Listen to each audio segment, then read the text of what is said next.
Hello friends and welcome to Learny ji. दोस्तों, भारत में महत्वपूर्ण गवर्नर जनरल्स और वायसराय की श्रृंखला के इस वीडियो में हम आज चर्चा करेंगे लॉर्ड रिपन के बारे में। लॉर्ड रिपन, जिनका कार्यकाल 1880 से 1884 तक रहा भारत में वायसराय के रूप में, तो उनकी कार्यकाल की संपूर्ण जानकारी हम हासिल करेंगे, क्योंकि ये एक बहुत ही महत्वपूर्ण कार्यकाल था लॉर्ड रिपन का। अगर भारतीय दृष्टिकोण से हम देखते हैं तो लॉर्ड रिपन का कार्यकाल अभी तक के जितने भी गवर्नर्स की अगर बात करते हैं, गवर्नर जनरल की बात करते हैं या वायसरायस की बात करते हैं, तो उन सब में अत्यधिक महत्वपूर्ण रहा है। तो आज इस वीडियो में हम संपूर्ण चर्चा करेंगे लॉर्ड रिपन की। और इसके पहले हमने बहुत से महत्वपूर्ण गवर्नर जनरल्स की चर्चा की है जो कि एग्जाम्स के लिए अत्यधिक इंपॉर्टेंट्स हैं। अगर आपने उनको मिस किया है तो उनके लिंक आप इस वीडियो के डिस्क्रिप्शन में जाकर प्राप्त कर सकते हैं और वहां से देख सकते हैं।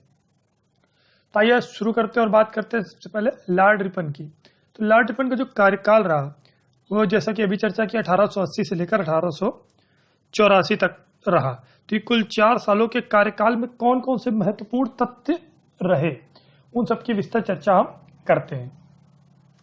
तो जो कि कार्यकाल था लॉर्ड रिपन का, वह लॉर्ड लिटन के बाद आया। लॉर्ड लिटन की चर्चा हमने अपने पिछले वीडियो में की थी।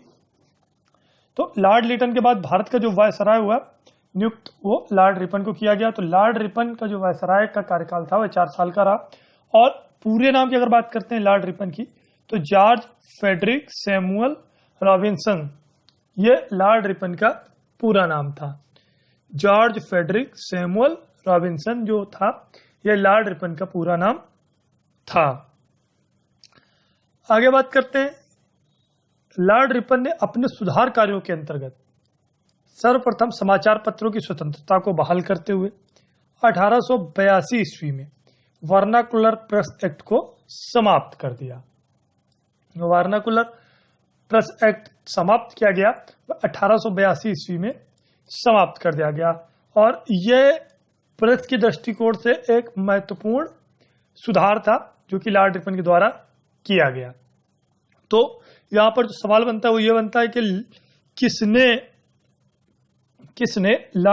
जो वर्नाकुलर प्रेस एक्ट है उसको समाप्त किया, और वर्नाकुलर प्रेस एक्ट कब समाप्त किया गया।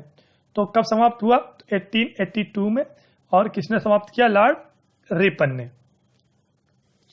सुधार कार्यों में अगर हम आगे चर्चा करते हैं तो स्थानीय स्वशासन, यह भी एक सवाल यहां पर महत्वपूर्ण बनता है कि स्थानीय स्वशासन की जो शुरुआत की गई वह किसके द्वारा की गई। तो स्थानीय स्वशासन भी लॉर्ड रिपन के सुधार कार्यों का एक प्रमुख अंग था।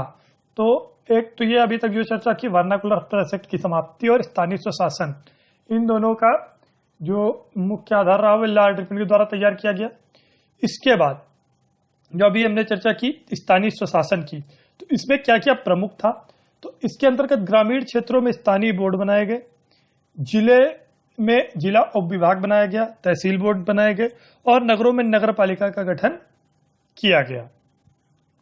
मतलब स्थानीय स्वशासन किस प्रकार से कार्य करता था, तो उसमें क्या था कि जो गांव थे, मतलब गांव के क्षेत्रों में जो बोर्ड बनाए गए वो स्थानीय बोर्ड बनाए गए, जिलों में जिला उप विभाग की स्थापना की गई, तहसील बोर्ड की स्थापना की गई, नगरों में नगर पालिका का गठन किया गया। और इन विभागों के कार्य करने की स्वतंत्रता एवं आय की प्राप्ति करने के साधन भी इनको उपलब्ध कराए गए, जिससे ये अपना कार्य जो है वो सुचारू रूप से करते रहें। तो इनके लिए फंडिंग की व्यवस्था की गई और इनकी स्वतंत्रता का भी विशेष ख्याल रखा गया। आगे बात करते हैं जनगणना। तो जनगणना की अगर शुरुआत की बात करते हैं तो 1872 ईस्वी में मेयो के शासनकाल में हुई थी।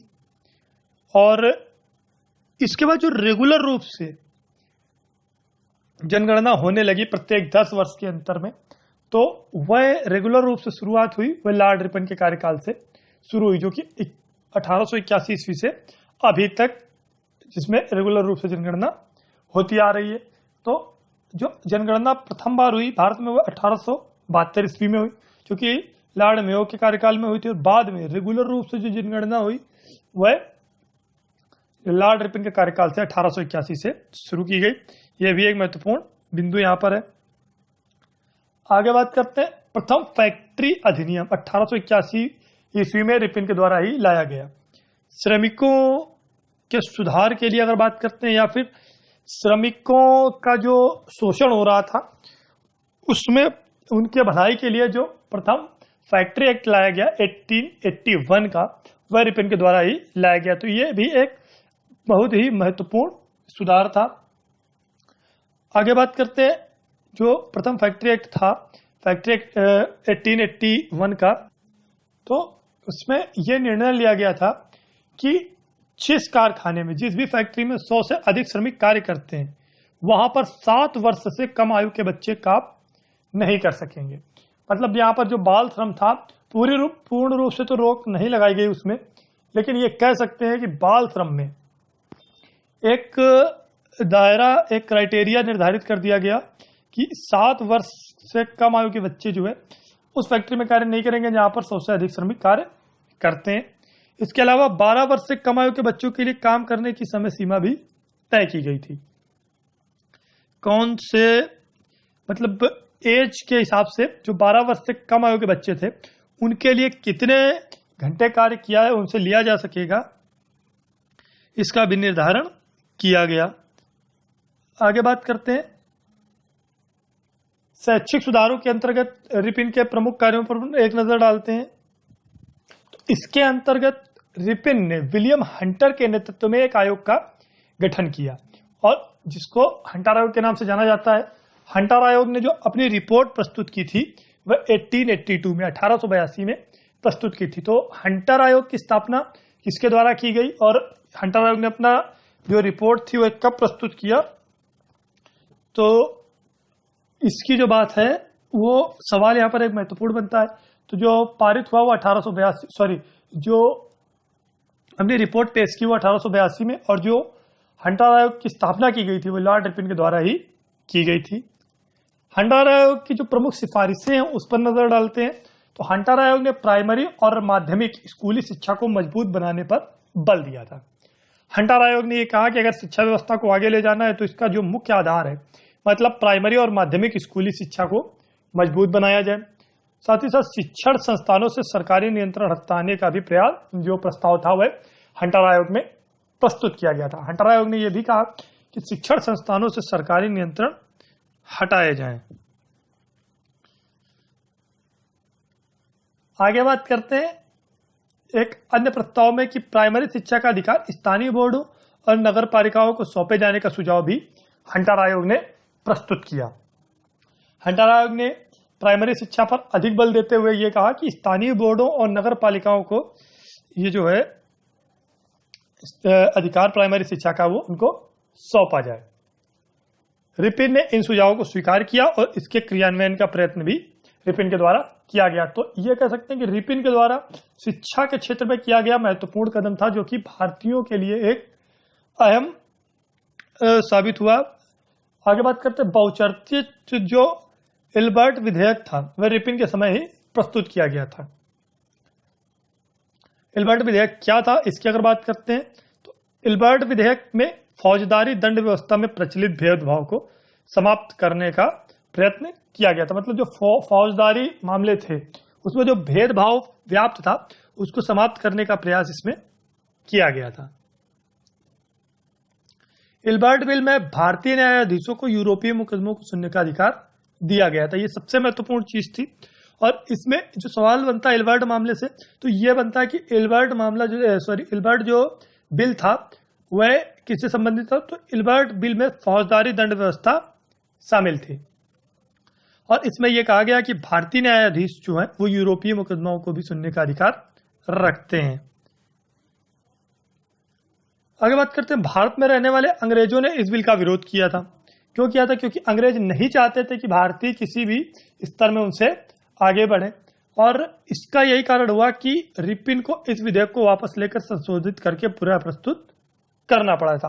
अंग्रेजों के विद्रोह से और विरोध से ही ये जो बिल था ये वापस लेकर इसको संशोधित करके पुनः प्रस्तुत किया गया था। और जो विद्रोह अंग्रेजों ने किया था उसको श्वेत विद्रोह के नाम से जाना जाता है। मतलब इल्बर्ट विधेयक के विरोध में किया गया विद्रोह किस नाम से जाना जाता है? तो वह श्वेत विद्रोह के नाम से जाना जाता है। अब रिपिन ने इल्बर्ट बिल पर जो वाद विवाद हुआ, जिसको उन्होंने वापस लिया, संशोधित करके पुनः पेश किया, इस पे जो वाद विवाद हुआ तो इसके कारण उन्होंने अपना कार्यकाल पूर्ण होने से ही पहले त्यागपत्र दे दिया। फ्लोरेंस नाइटिंगेल ने लॉर्ड रिपन को भारत का उद्धारक की संज्ञा दी है।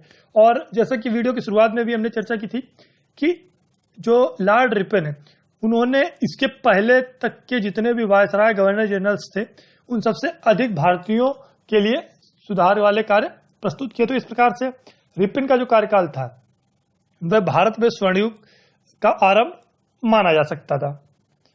तो फ्रेंड्स, इस वीडियो में हमने चर्चा की लॉर्ड रिपन के बारे में। अगले वीडियो में हम चर्चा करेंगे अन्य महत्वपूर्ण वायसरायस की। अगर आपको वीडियो पसंद आया तो इसको लाइक करें। रेगुलर अपडेट्स पाने के लिए चैनल को जरूर सब्सक्राइब करें। हमारी जितनी भी सीरीज चल रही हैं उन सबके वीडियोज आपको रेगुलर रूप से प्राप्त होते रहें। फेसबुक की लिंक जो है आप इस वीडियो के डिस्क्रिप्शन में जाकर प्राप्त कर सकते हैं नीचे, जहां पर आप हमारे सारे वीडियोस फेसबुक पर भी प्राप्त कर सकते हैं। सुझाव में बताएं, अगर आप कोई नई सीरीज चाहते हैं तो मैं जरूर बताएं, जिससे हम आपको नई सीरीज प्रस्तुत कर सकें। Thanks for watching. Thank you.